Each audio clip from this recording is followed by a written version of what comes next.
ಸ್ನೇಹಿತರೆ, ಹಳ್ಳಿ ಸವಿ ರುಚಿಗೆ ನಿಮಗೆಲ್ಲರಿಗೂ ಸ್ವಾಗತ. ಬಾಯಿಗೆ ರುಚಿಯಾದ ಸುಲಭವಾಗಿ ಮಾಡುವಂಥ ಒಣಮೆಣಸಿನಕಾಯಿ ಗೊಜ್ಜನ್ನು ಮಾಡೋದು ಹೇಗೆ ಅಂತ ನೋಡೋಣ. ಇದನ್ನು ಹಳ್ಳಿಗಳಲ್ಲಿ ಹೆಚ್ಚಾಗಿ ಮಾಡುತ್ತಾರೆ. ಮುದ್ದೆ ಅನ್ನದ ಜೊತೆ ತಿಂತಾ ಇದ್ದರೆ ಅದರ ರುಚಿನೇ ಬೇರೆ. ಈಗ ಈ ಗೊಜ್ಜನ್ನು ಹೇಗೆ ಮಾಡ್ತಾರೆ ಅನ್ನೋದನ್ನು ನೋಡೋಣ. ಒಣಮೆಣಸಿನಕಾಯಿ ಗೊಜ್ಜಿಗೆ ಬೇಕಾಗಿರುವಂಥ ಸಾಮಗ್ರಿಗಳು: ಒಣಮೆಣಸಿನಕಾಯಿ, ಕರಿಬೇವು, ಕೊತ್ತಂಬರಿ ಸೊಪ್ಪು, ರುಚಿಗೆ ತಕ್ಕಷ್ಟು ಉಪ್ಪು, ಈರುಳ್ಳಿ, ಹುಣಸೆಹಣ್ಣು ಮತ್ತು ಬೆಳ್ಳುಳ್ಳಿ.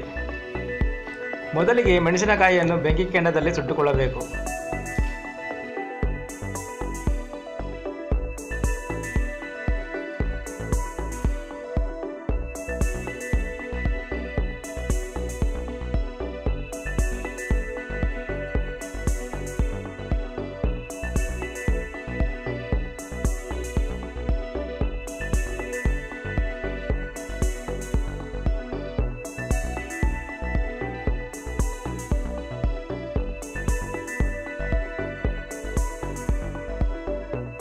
ಮೊದಲಿಗೆ ಒಂದು ಗ್ಲಾಸಿನಷ್ಟು ನೀರನ್ನು ಪಾತ್ರೆಗೆ ಹಾಕಿ ಅದಕ್ಕೆ ಹುಣಸೆಹಣ್ಣನ್ನು ಕಿವುಚಿಕೊಳ್ಳಿ.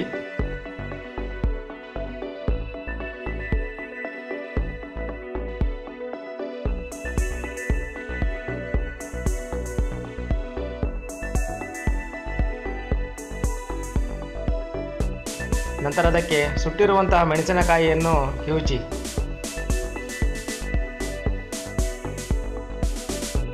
ನಂತರ ಚಚ್ಚಿರುವಂತಹ ಬೆಳ್ಳುಳ್ಳಿ,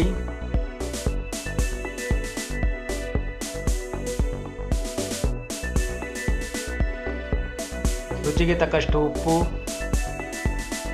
ಈರುಳ್ಳಿ,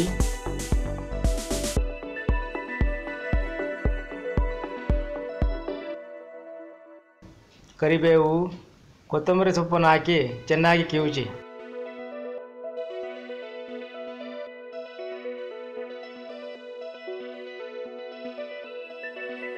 ನೋಡಿ ಫ್ರೆಂಡ್ಸ್, ಈಗ ಒಣಮೆಣಸಿನಕಾಯಿ ಗೊಜ್ಜು ರೆಡಿ ಆಯಿತು.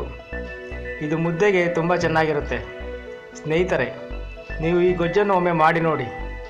ಈ ವಿಡಿಯೋ ಇಷ್ಟ ಆಗಿದ್ದರೆ ಲೈಕ್ ಮಾಡಿ, ಶೇರ್ ಮಾಡಿ ಮತ್ತು ಹಳ್ಳಿ ಸವಿ ರುಚಿಯ ಮತ್ತಷ್ಟು ವಿಡಿಯೋಗಳಿಗೆ ಸಬ್ಸ್ಕ್ರೈಬ್ ಆಗೋದನ್ನು ಮರಿಬೇಡಿ. ಧನ್ಯವಾದಗಳು.